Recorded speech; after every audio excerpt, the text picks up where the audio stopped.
Hello, good morning. So I'm gonna do a series of vlogs over the next, I don't know, days, weeks, months, whatever. Just talking about franchising, life, being an architect, architectural business, and see how it goes. I'm running a webinar if anyone's interested, I think on Monday the 25th of November. So if just keep your eyes out on this Facebook page, and we'll be promoting it then, and you can join and find out sort of more about Pride Road. I should have a branded mug, but I don't. I can pretend to drink out of this one. Is anyone there? Hoping Rachel's there. Anyway, right, so this week, month, day, I'm going to be talking about understanding value. So this is a vlog about understanding the value of an architect, or it can apply to anyone in business. So some people, well, I suppose you have to think about what the motivation is for setting up your business, and why you've done it.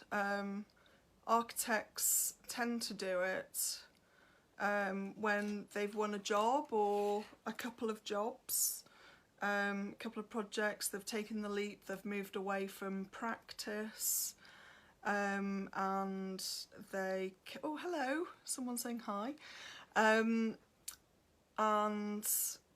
they've moved away from practice, they're going to go for it, they've got a couple of jobs and they get started. So they'll have agreed a fee, then decided to work from home, staffed it up accordingly, and then they crack on. And then what tends to happen off the back of that is that you might pick up one or two more inquiries, but it's about timescale of these things. If you're lucky, then you can spread them out, people will wait for you, and you can resource them appropriately. If you grow too quickly, you'll struggle about how to resource it. Likewise, if you don't get anything lined up, it can send you into a panic and back into the job market. So when we set up, we so what we do is we concentrate on one sector, domestic architecture, and we know it really well, and we know that we're going to get a series of opportunities over a certain amount of time, and we can cash flow around it. We know that it's seasonal to a point. Our clients tend to be away in August and tied up over Christmas and Easter, and we know that there'll be a flurry of activity in the new year and in September, so we can work around that. So it's then we can kind of structure how we're going to resource around it, and work out our time and our value. But often it's more about, well, I remember how we started. When I was in practice, we often used to do sort of like quite a lot of speculative work. So it was really fun, enjoyable, but obviously didn't pay the bills. And once I'd got into practice, I realised that I just couldn't sustain a business on speculative work. I needed to bring money in. The most that I would do would, and I do, is a 3-hour initial consultation. But then after that, I do a workshop, a concept design workshop, and that's a charged piece of work. It's £300 for a half day, £500 for a full day. And what that does is it establishes your value in the eyes of the client. The client can see actually what you do in that time, because they're with you. They can actually watch your skill as you draw, as you produce different ideas, and they make sure that they pay me for it. I take payment on the day. I never, and then send them a receipt afterwards. So previously, when I tried to invoice clients afterwards, I might get a couple of questions. Just generally, actually, it was clients taking the piss. You'd done all this work for them, and then they decided, and they thought it was absolutely fantastic and brilliant, but then decided that actually they didn't pay for the service. It was just, so I make sure that I take payment, and I do say to clients to make payments. No, I've just had a note. Hello, Melanie. Yes, advance payments are good. Yeah, I take payment on the day, which it does seem to work. And I say so long as they're happy with it. But I've never had a client not pay me, fortunately.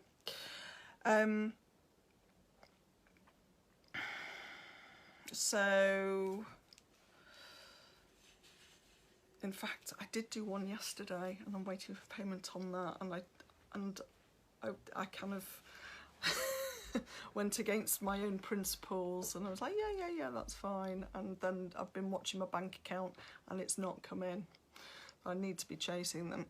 But then it just reminds you that you need to do it. And again, last week I went down to see a client down south, and I made a big trip to go down there. And I thought, what happens if I get here and she doesn't pay? So I think if I do them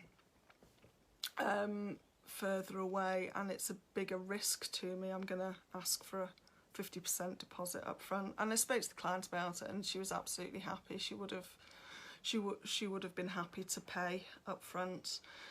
So what else? Yeah, so once you've established that relationship where they've paid you for your workshop, you know that they will pay you for further work. So then we invoice in arrears, and that seems to work. Yes, hold on, I've just got a message from Melanie.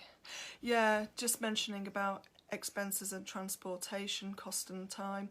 Well, with the franchise business, we work on a 20-minute radius from where we live. I work from home, so it's just 20 minutes to get from here to a client on one side of Manchester, and then say 30 minutes to get from there to somewhere else.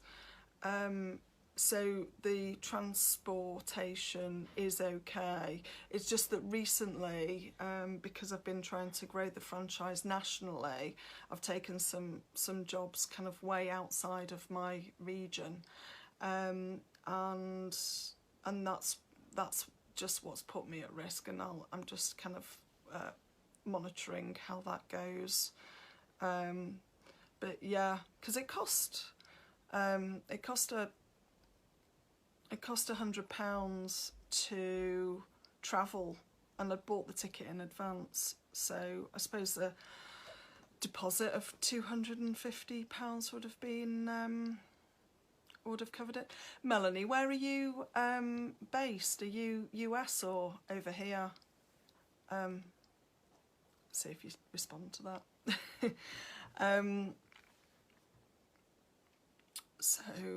Right, what else? What else? Have you got any questions, Melanie, as well? So yeah, and then also it's the issue about clients' availability to meet you. So we've set up. I don't work weekends, and for domestic clients sometimes that's an issue. So, and I know I'm dreadful at night as well, so I don't do late appointments, apart from I do long days on a Monday and a Tuesday till 7. So if a client wants to see me after work, they'll book it on the Monday or Tuesday. But often we'll do, it tends to fit in. A client will book me in for an hour during the week. I'll see one partner. And then they will book time off to book the concept design workshop, because it's half a day or a day, and they need to value that. If a client's trying to squeeze you in over a to fit in with their schedule, they're not going to value your time. I've had in the past, I've had clients come on going, oh, I'm a doctor, I can only work on such and such a date, or I can work, I've only got weekends, can you come down tomorrow, this is really important. And then you bend over backwards, you kill your weekend, you're knackered for the following week, and they actually don't really value what you're saying because you've just come running. Whereas if they are realistic, they will, book you in and arrange time, whether it's holidays or they have to plan ahead. And it's about clients actually having respect for you. A 1 hour meeting, it's fine to kind of squeeze in. I still don't drop everything to go and do that with clients. And that's where our booking system comes in really well. We use 10 to 8, sort of looking at other booking systems like Schedule Once, Calendly, where clients can book in, see your availability. And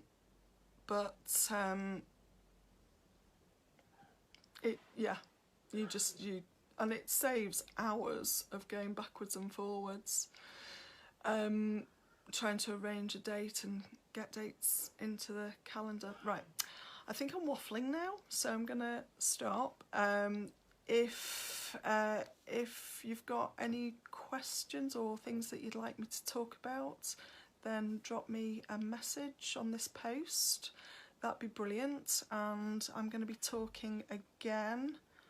I think my next one is either going to be about why franchise or self-care, maybe self-care, because we've got the run up to the busy Christmas holidays, and it's just how to manage work and family life. Okay, all right, gotta go. Bye.